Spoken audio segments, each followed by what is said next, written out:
One of the most challenging questions that a lot of Christians wrestle with is how do I live a real Christian witness in the world around me? What does that look like? How do I manage it?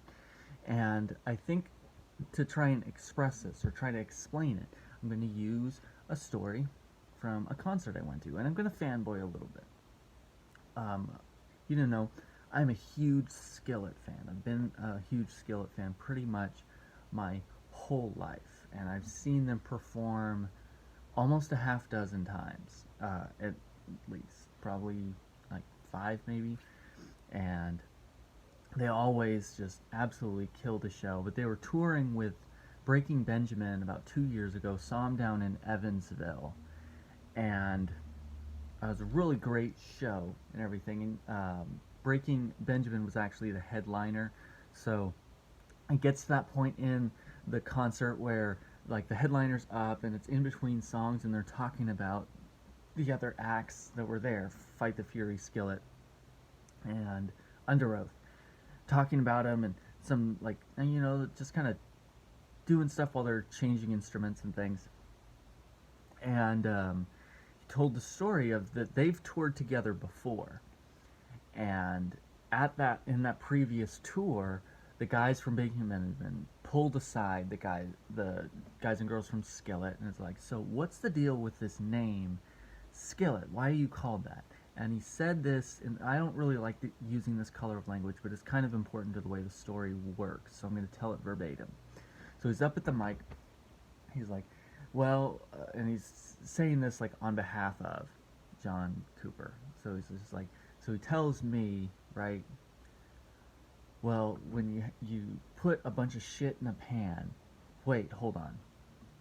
John Cooper would never say that word.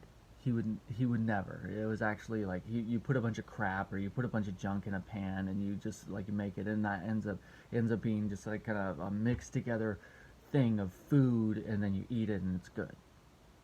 So he told it like that, right?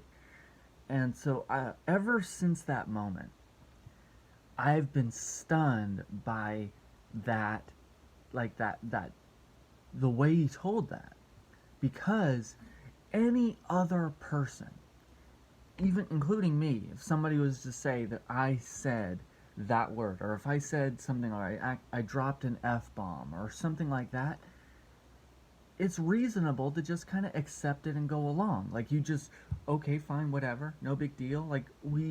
It's so ingrained. And I'm not trying to say that swearing is like the unforgivable sin or anything like that. I'm not saying that. I'm also not saying that it's the best thing that you can do. I'm just saying that if you heard from someone that knows me that happened to that, and they were telling a story about something I said, and they said any one of those kinds of words, you would just let it go. You wouldn't even consider that anything was out of place, either by saying that, yeah, the person just used that language because it's common to them, or that they were translating verbatim what I had said and that I had said that word. No big deal. Whatever, you just let it go.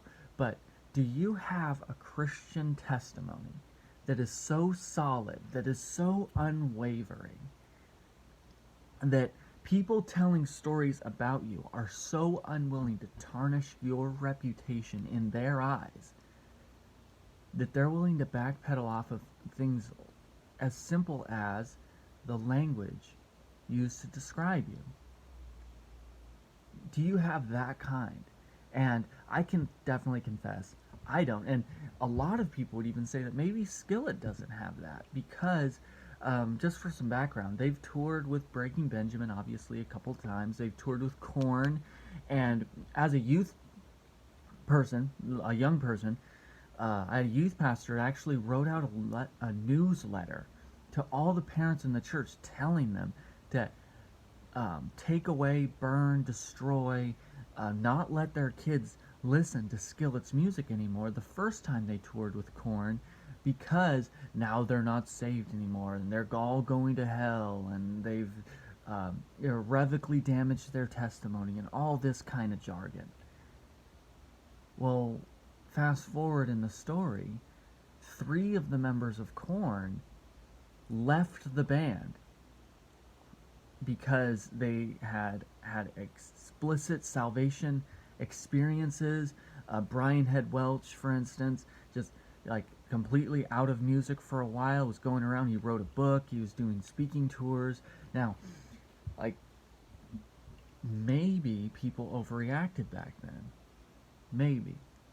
And maybe Skillet is such an overwhelmingly bright light in the darkness of this world that even secular people who have swear words even in their lyrics, no big deal, are unwilling to tarnish their reputation, the perception of them, that they won't even tell a story with their own language, using that language that could tarnish the right. Like, that's amazing. And I think that is definitely an example we can look to, that we can point to as a role model that we can emulate in whatever way that you can, just like to live in a way that people aren't willing to even misrepresent us towards others.